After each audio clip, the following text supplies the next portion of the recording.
সৰুতে পুতলা গাড়ী কিনি দিবলৈ ঘৰৰ মানুহক আবদাৰ কৰিছিল।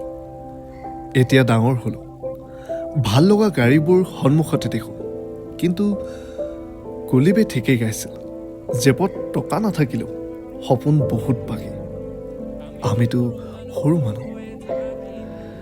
সৰু মানুহ হ'লেও সপোন ডাঙৰ দেখিব পাৰি। ভাৰতৰ মিছাইল মেনে বাৰে বাৰে তাকেই বুজাব বিচাৰিছিল। সপোন দেখিব লাগে, ডাঙৰ সপোন, আৰু সেই সপোনক ট্ৰান্সফৰ্ম কৰিব লাগে থটছলৈ, আৰু এই থটছবোৰ ৰিজাল্ট বা একশ্যনলৈ ৰূপান্তৰ কৰিব লাগে। পিছে এই যাত্ৰা বহুত কঠিন। সেই ৮০% মানুহে শুই সপোন দেখে, আৰু ২০% সপোনে শুব নিদিয়ে। লেটলি আই হেভ ৰিয়েলাইজড আমি বহু সময়ত চেষ্টা নকৰাকৈ গিভ আপ কৰি দিওঁ। পাৰফেক্ট মুমেণ্ট এটালৈ ৱেইট কৰি সপোনক শেষত চহা কৰি দিওঁ। কেতিয়াবাতো ষ্টাৰ্টেই নকৰোঁ, কিন্তু ডিজায়াৰ ঠিকেই কৰোঁ।